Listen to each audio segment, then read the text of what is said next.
Well, don't be shocked. I'm here. I made it on this Palm Sunday. I know I've kind of been kind of out of the loop for a while, just because I've just been busy with the things that we do here. And anyway, this is Reverend Sam with Living in Love and Grace.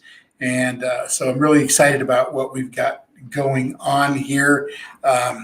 And so, but here we are, Palm Sunday. I don't know if you celebrate Palm Sunday or if you don't, that's okay. Whatever you do, that's great. Some people look at it as celebrating Easter and the newness of Easter and all the things that go along with that.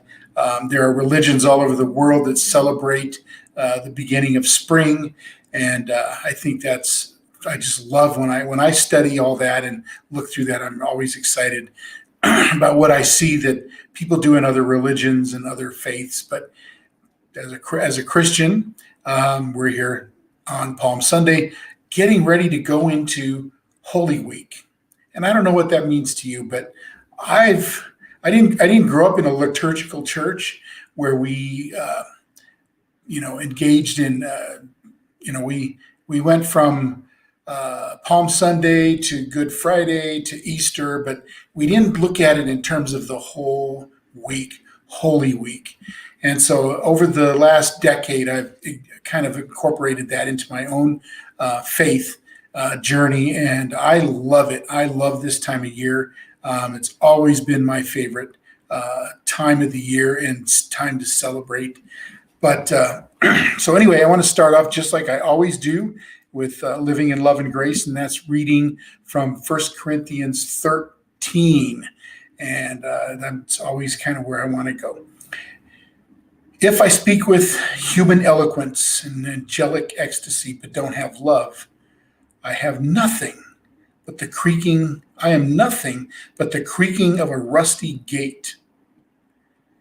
If I speak God's word with power, revealing all his mysteries and making everything plain as day, and if I have faith to say to a mountain, jump, and it jumps, but I don't have love, I am nothing. If I give everything I own to the poor and even go to the table or go to the stake to be burned as a martyr, but I don't love, I've gotten nowhere. So, no matter what I say, what I believe, what I do, I'm bankrupt without love. Love never gives up. Love cares more for others than for self. Love doesn't want what it doesn't have. Love doesn't strut. Love doesn't have a swelled head. Love doesn't force itself on others. Love isn't always me first. Love doesn't fly off the handle. Love doesn't keep score of the sins of others. Love doesn't revel when others grovel. Love takes pleasure in the flowering of truth. Love puts up with anything, trusts God always looks for the best, never looks back, and keeps going to the very end.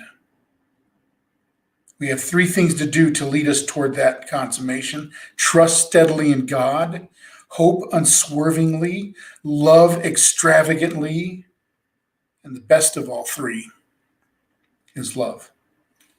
That is from the Inclusive Bible. So if you're looking for a really kind of cool progressive translation or of the Bible, I would encourage you to get one. And I have one right here, the Inclusive Bible. It weighs about 4 pounds.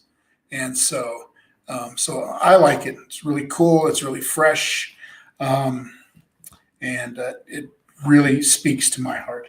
So I think I paid like $30 on Amazon. So for a paperback, that's pretty expensive, but I was really happy to find it. And so I would encourage you to pick that up. Palm Sunday.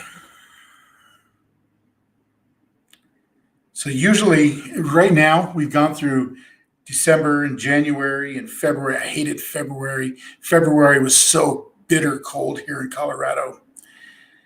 And there's nothing more exciting than when we anticipate the spring that it's coming.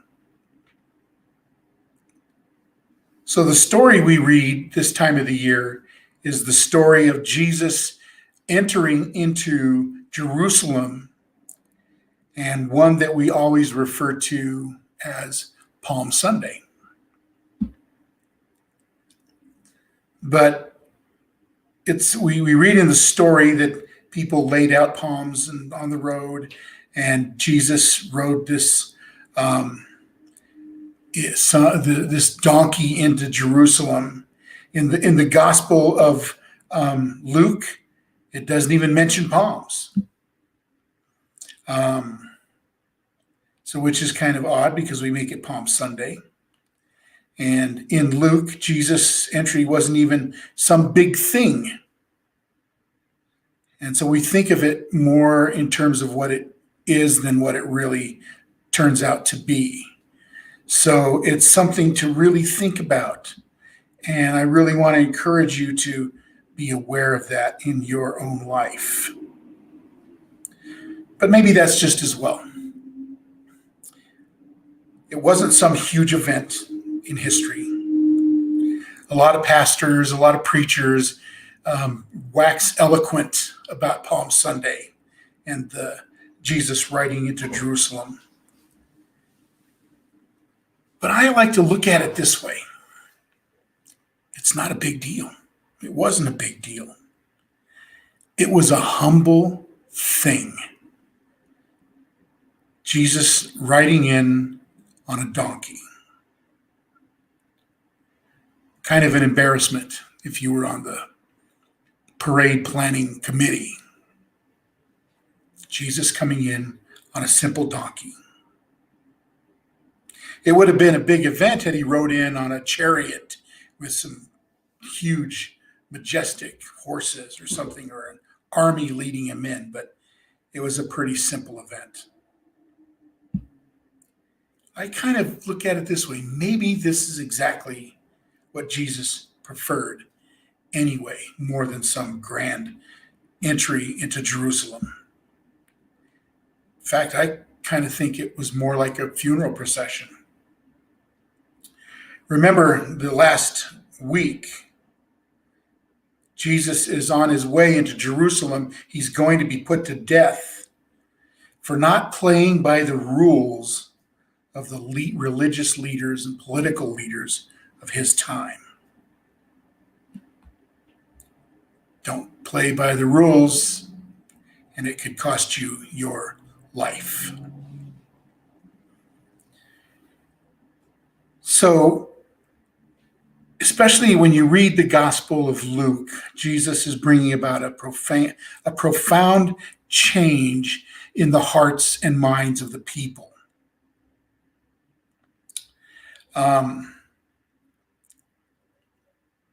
He sent them out and said, "Get me a donkey for the procession."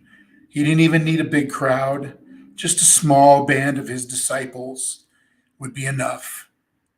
Lay some stuff on the cloaks on the road. Just a simple procession. But the change was happening. Jesus said simply this way, "My kingdom is not of this world." Kingdom wasn't even of this place. The kingdom is in the hearts of people. It's in our hearts today. We just forget. It's not about worldly structures. It's not about cathedrals and steeples and sanctuaries. It's about the hearts and minds of people. Jesus put it this way: if the people were quiet, the stones themselves would cry out. Here's the key to that. That that Jesus was, and we should be so connected into the web of love and peace, so connected to creation and so connected to one another that we're in sync. Love becomes the foundation and the motivation and the gasoline of everything that we do, like a promise. This was Jesus' entry into Jerusalem. There was no CNN, there was no Fox, nobody knew about it. There was no reporters on the side of the road. Just simple people laying their coats on the road, crying out, "Blessed is the King who comes in the name of the Lord." That's it. So what happens when Jesus comes into our world? I kind of look at it this way. There's two things that happen. One, when Jesus comes into the chaos of our world, there's a calming peace that happens in our lives when we finally connect with Jesus. And it always seems that Jesus comes into our world, crashes into our world, invades our world in the midst of the drumbeat of violence, bigotry, hatred, prejudice. And I could get angry and I can fight and I admire and stand by the protesters and the social justice warriors. I pray for them. I lift them up because they're speaking prophetically, speaking words of truth.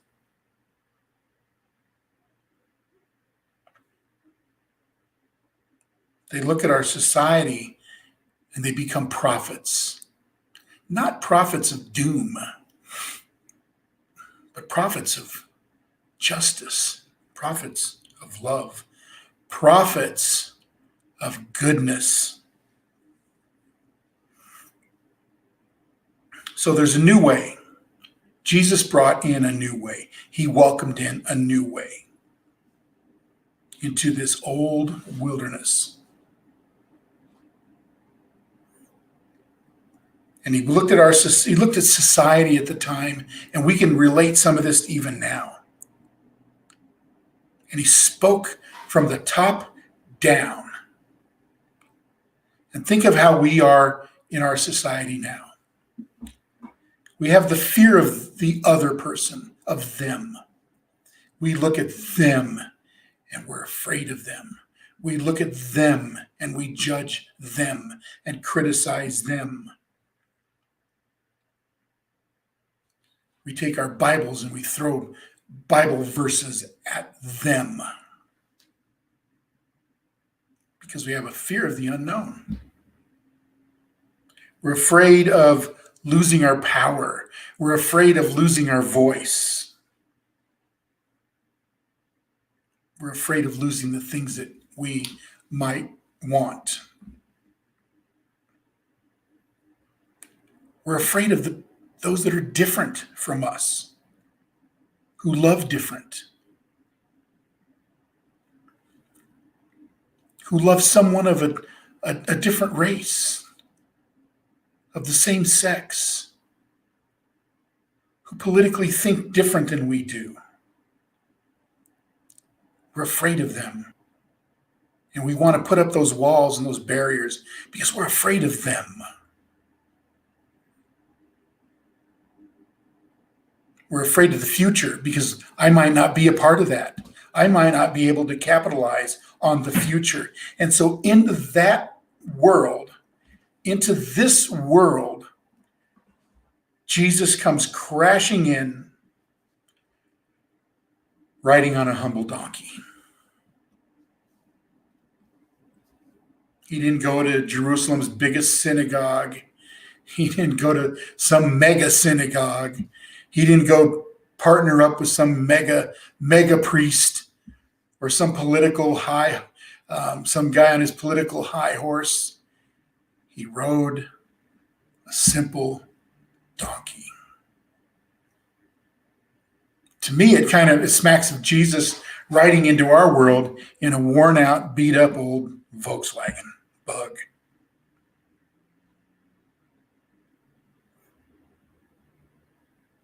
See, he didn't come in with a promise. He didn't come with a promise to make things better. He didn't have a make Jerusalem great again hat on.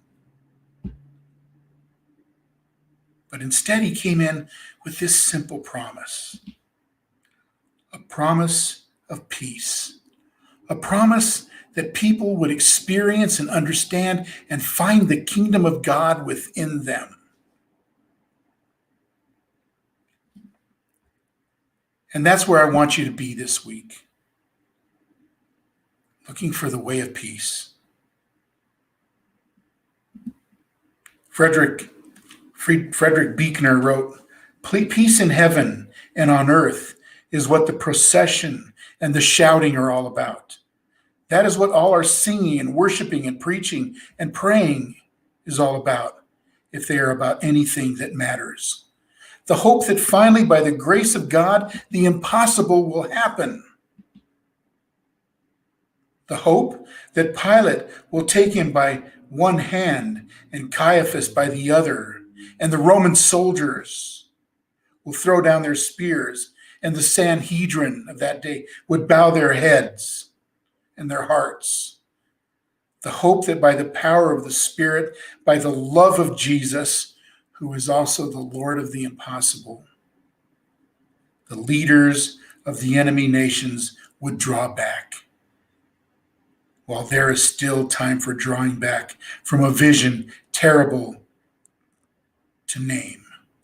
The hope that you and I also, each in our own puny but crucial way, will work and witness and pray for things that make peace, true peace, both in our lives and the lives and the life of this land.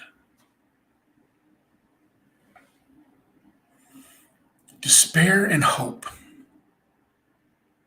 Is that what you're feeling right now? Travel the road to Jerusalem. Travel with Jesus. Ride the donkey.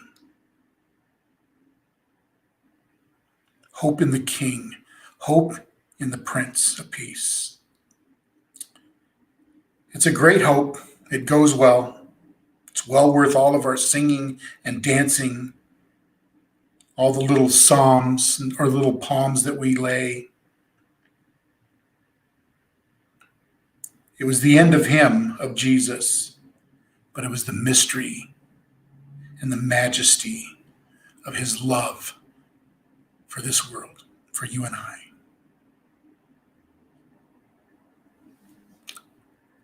Blessed be the rider of the donkey. Blessed be the rider of the donkey. I hope this message blessed you today. It's not a long one, but I wanted to get on and share some thoughts about Palm Sunday and encourage you today. And so thank you for being here. I hope you have a great Palm Sunday, a great Holy Week. I'll be on throughout the week sharing messages each day, hoping that I'll encourage you and lift you up and that you'll find some hope in that. I also want to remind you that so we're kind of working on organizing Live in Love and Grace more as a ministry. And so any time that you want to share with us, we're always glad. Share this message, put it out so that people will hear this good word and be encouraged and strengthened.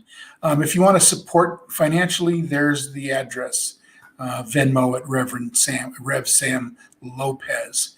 Feel free to share and support this ministry and keep me going, and I will do my best to get on here daily. I hope you're blessed. You're blessed by the word, blessed by the encouragement. So I want to read the Forever Love Commitment, which I do every day.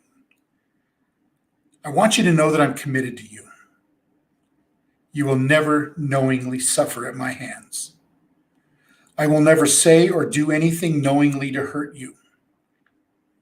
I'll always, in every circumstance, seek to help you and support you. If you're down and I can lift you up, I will do that. Anything that I have that you need, I will share it with you. And if need be, I will even give it to you. No matter what I find out about you, no matter what happens in the future, either good or bad, my commitment to you will never change. And there's nothing you can do about it. You don't have to respond. I love you. That's what that means. Well, thank you for being with me today and sharing in this very special day on Palm Sunday. I hope you have a blessed Palm Sunday. Don't forget to share the video out there. I know it's on Facebook, it's on YouTube and a couple places, but please feel free to share that. Living in Love and Grace with Reverend Sam Lopez. And I hope you have a wonderful day and have an amazing, amazing Holy Week. God bless you. And if you need anything, I'm always just an email, a phone call, a text away. God bless. Bye.